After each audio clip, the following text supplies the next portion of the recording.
ওয়ালিদ রাদিয়াল্লাহু তাআলা লাকাব ছিল সাইফুল্লাহ। সাইফুল মানে তলোয়ার, সাইফুল্লাহ আল্লাহ তলোয়ার।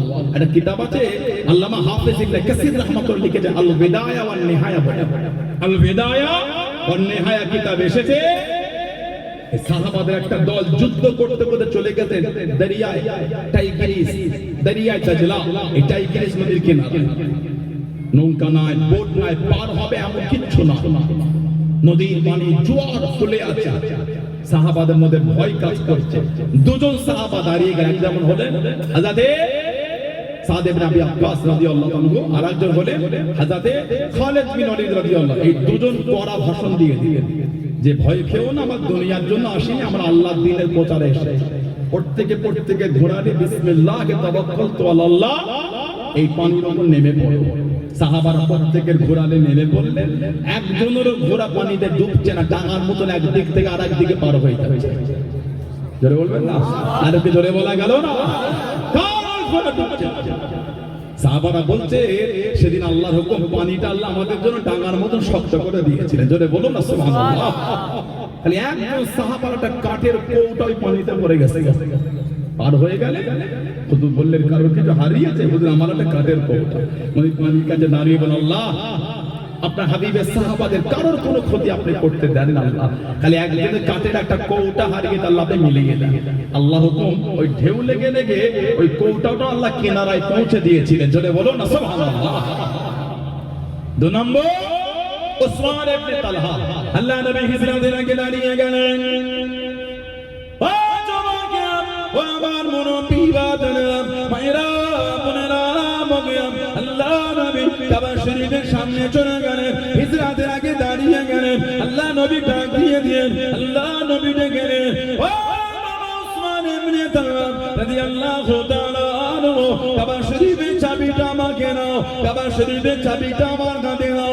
আমার মনটা কাঁদে, আল্লাহর কাবাতে একবার আমি ঢুকবো, কাবা শরীফের ভিতরে যাবো।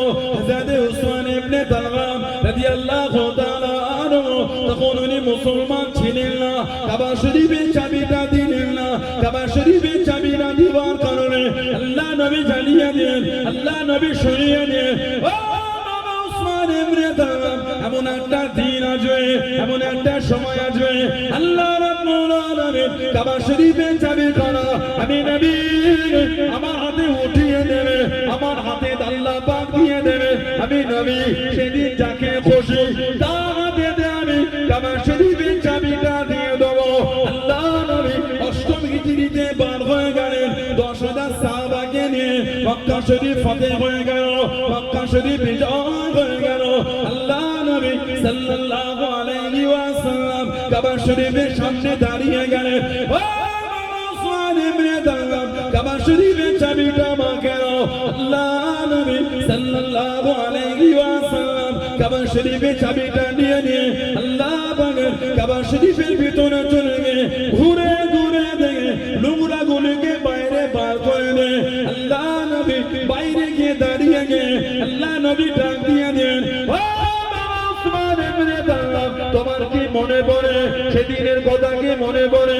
আমি নবী জানিয়েছিলাম, আমি নবী এমন একটা দিন আসবে, এমন একটা সময় আসবে, আল্লাহ রাব্বুল আলামিন কাবা শরীফের চাবিখানা আমার হাতে উঠিয়ে দেবে।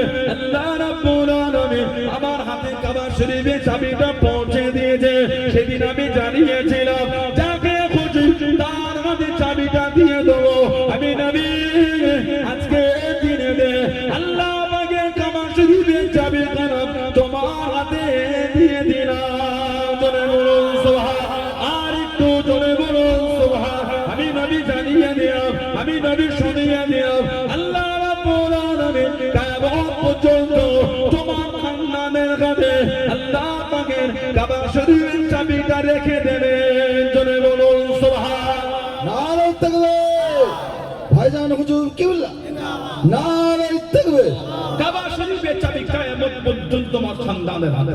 হুজুর দিলে উসমান ইবনে তালহা বলে চাবিটা হুজুর আমার হাতে দিচ্ছে, চাবি আসছে না। আমি উসমান ইবনে তালহার অন্তর আল্লাহ ইমানের নূর পৌঁছে দিচ্ছে। জোরে বলো সুবহানাল্লাহ। উনি অষ্টম হিজরিতে মুসলমান। এই উনি দেখে নিয়েছিলেন মুসআব বিন উমাইর রাদিয়াল্লাহু আনহুকে এই ইবাদত অবস্থায় ওটা মক্কা শরীফে ছড়িয়ে দিয়ে ওনার দামি জামা কাপড় সব খুলে নিয়েছিল, ছিঁড়া জামা পরে ঘুরতেন। ওনার কষ্ট হুজুর সহ্য না করতে পেরে ওনাকে হুজুর পাঠিয়ে দিয়েছিলেন আবিসিনিয়া, ইথিওপিয়া, হাবশায় পাঠিয়েছিলেন।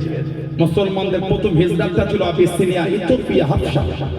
যারা এই প্রথমে আবিসিনিয়া গিয়েছিলেন, পরে মদিনা শরীফ, ওনাদের বলা হয় সাহিবুল হিজরাতাইন, দুই হিজরাতের অধিকারী। সাহিবুল হিজরাতাইন হযরত মুসআব বিন উমাইর মক্কা শরীফে ফিরে এলে আল্লাহ নবী সর্বপ্রথম জানাকে হুজুর প্রতিনিধি করেছেন হুজুরের সাফির, ওনার নাম ছিল মুসআব বিন উমাইর। আল্লাহ নবী ওনাকে পাঠিয়ে দিলেন মদিনা শরীফে, উনিকে দ্বীনের দাওয়াত দিতেন।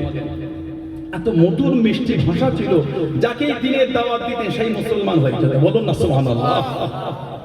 আল্লাহ নবী যাবার আগে ওনাকে পাঠিয়েছিলেন। হুজুর যখন নবাবী শরীফে ওয়াজ করতেন, উনি হুজুরের সামনেতে চলে গেলে বা হুজুরের কাছে বসলে আল্লাহ নবী ওনার দিকে তাকালে হুজুর কেঁদে ফেলতেন। আমাদের নবীর নূরের চোখ দিয়ে টকটক করে পানি ঝরছে।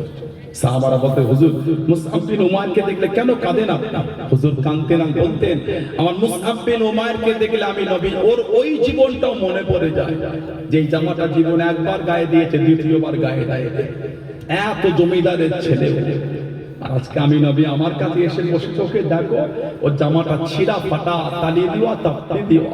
ও যে গায়ে চাদরটা দিয়েছে দেখো, ওই চাদরটা সেলাই করা, তাপ্তি দিয়া। ও আল্লাহ রাসূল কত ভালোবেসেছে, সব ছেড়ে দিয়ে ছিঁড়া জামা পরে আমার দরবারে বসে আছে। জোরে বলো, আর একটু জোরে বলা গেল না সুবহানাল্লাহ। মানে আল্লাহ রাসূলের প্রেম ওকে এই জায়গায় দাঁড় করিয়ে দিয়েছে। হুজুর ওনাকে দেখতেন আর হুজুর কাঁদতেন। কিতাব এসেছে উনি যখন শহীদ হয়ে গেলেন ইসলামের দ্বিতীয় যুদ্ধ, তৃতীয় হিজরি, উহুদের জমিনে, আল্লাহ নবী বলে এক একটা কবরে দুজন করে সাহাবাদের দাফন করে দাও। উনাকে দাফন করা হয়েছিল হুজুরের নিজের চাচা সাইয়্যিদুনা সাইয়্যিদুশ শুহাদা হযরত আমির হামজা রাদিয়াল্লাহু আনহু। এই দুজনকে এক কবরের মধ্যে দাফন করা হয়েছিল। কিতাব এসেছে হুজুরের নিজের ফুফু ছিলেন হযরত সাফিয়া বিনতে আব্দুল মুত্তালিব রাদিয়াল্লাহু তাআলা। এই হাতেতে দুটো চাদর নিয়ে উনি ছুটছিলেন উহুদে, একটা চাদর ছোট, একটা চাদর বড়। আল্লাহ নবী দূর থেকে দেখলেন ফুফু মাকে। হুজুর বললেন, জুবায়ের ইবনুল আওয়াম, আমার হুজুরের নিজের ফুফু তো ভাই রাদিয়াল্লাহু তাআলা। জুবায়ের, মাকে একটু দাঁড় করিয়ে দাও। তোমার মা যদি, আমার চাচা জানেন লাশটা দেখেছে, তোমার মা সহ্য করতে পারে না। উহুদের সাহাবাদের জীবনী বললে পাবে, সাহাবাদের চোখগুলি উঠিয়ে নিয়েছিল। নাক কেটেছে, কান কেটেছে, ঠোঁট কেটেছে, শরীরের অবস্থাটাকে বিকৃত করেছে। ওগুলোকে কেটে সব মালা গেঁথে কাফেররা গলায় দিয়ে উহুদের নেচেছিল। আর যাবার সময় খাজুর গাছের ওই ডাঁটগুলো বেরিয়ে থাকে, ওদের ঝুলাতে ঝুলাতে চলে গিয়েছিল। হযরত সাইয়্যিদুনা আমির হামজা, আমার হুজুরের নিজের চাচা, আমার হুজুরের